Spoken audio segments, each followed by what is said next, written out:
শিখা সরকারকর আবার চলে আসলাম। দেখো পাবদা মাছের রেসিপি নিয়ে, তোমরা পুরো ভিডিওটা দেখো, নাহলে বুঝতে পারবে না। ইয়াম্মি টেস্টি রেসিপি, একটু ভিন্ন স্বাদে। এখানে মাছটা ভেজে নিয়েছি, আরও কিছুটা মাছ ভাজছি। আর কি কি লাগছে দেখো, এখানে বেগুন আলু আমি কেটে রেখেছি, ধুয়ে বেছে রেখেছি।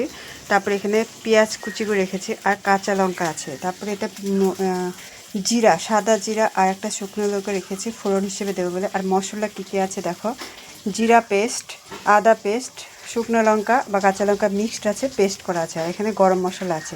চলো তাহলে আমরা মূল রেসিপিতে চলে যাই, সঙ্গে থাকো।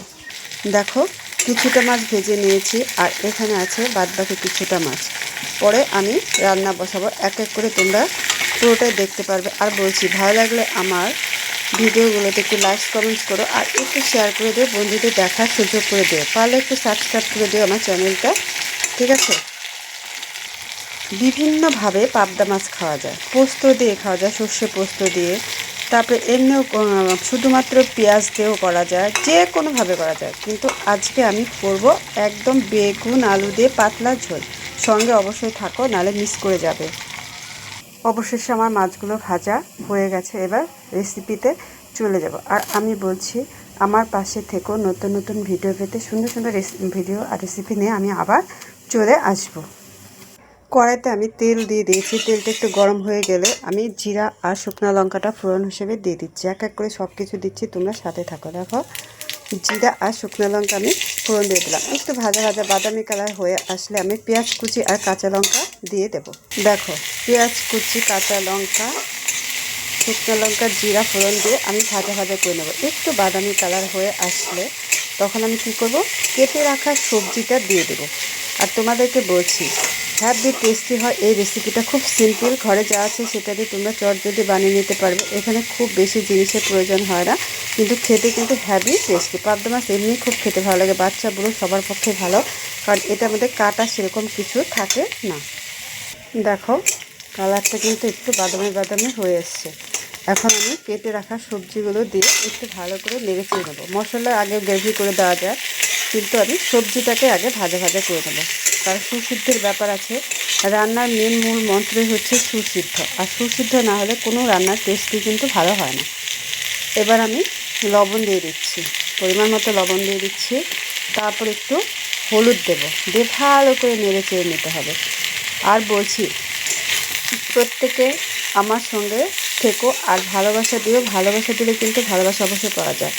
আমার সঙ্গে থাকলে আমার যে পরিবারে অ্যাক্টিভ বন্ধু আছে সবার সাথে যুক্ত হতে পারবে এবং ভালোবাসা পাবে। শুধু আমার ভালোবাসা না, আমার পরিবারের সদস্যদেরও ভালোবাসা অবশ্যই পাবে। ভিডিওটা স্কিপ করো না, পুরোটা দেখো, নাহলে বুঝতে পারবে না, রেসিপি মিস করে যাবে। দেখো সামান্য একটু আমি জল দিলাম। জল দেওয়ার মানে হচ্ছে আমি যখন মশলাটা দেবো সেটা সবজির সাথে একদম মিশে যাবে। নাহলে কী হবে বলো তো, সবজিটা একদিকে মশলা একদিকে থাকবে। একটু জল সামনে অ্যাড করলাম হলুদ লবণ দেওয়ার পরে। এখন আমি এক এক করে মশলাগুলো দেব। প্রথমে আমি জিরা বাটা দিচ্ছি। দেখো এটা মাসি বেটে রেখে গেছিলো, কালকে বেটে রেখে গেছে। এটা হচ্ছে শুকনো লঙ্কা, আর একটু সামান্য আমি আদাটা পরে দিচ্ছি। আগে এটা একটু করে নিই, নাহলে আদা বেশি আগে দিলেও প্রবলেম, একটু পরে দিলে ফ্লেভারটা থাকে, নাহলে আদার সেন্টটা বোঝা যায় না, ঠিক আছে? অল্প একটু আদা দেব।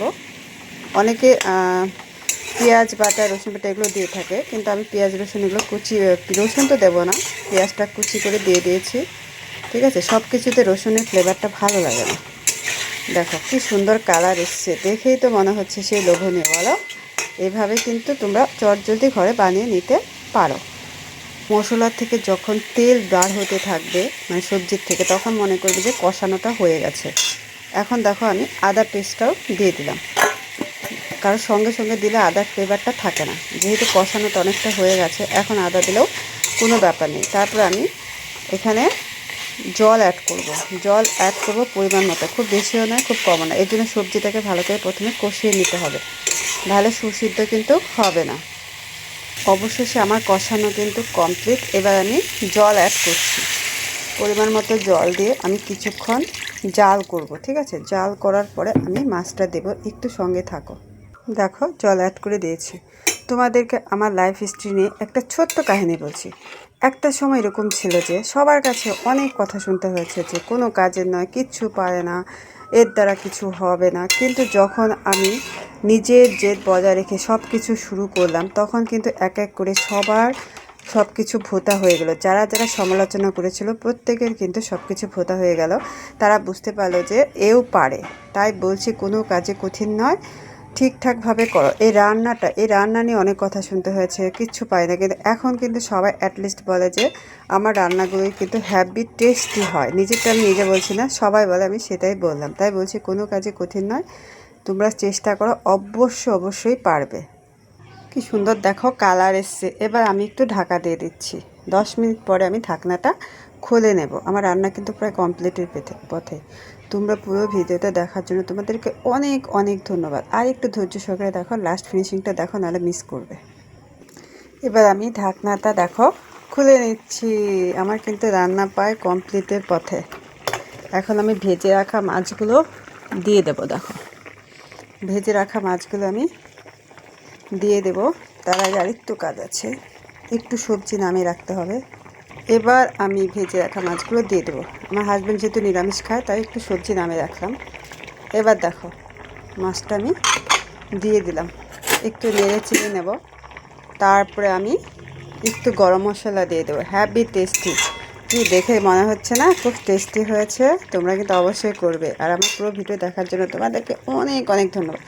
দেখো, যে গরম মশলাটাও আমি অ্যাড করে দিলাম। এবার আরও টেস্টি হবে। ভালোবাসা থাকবে অবিরাম, এভাবে পাশে থেকো।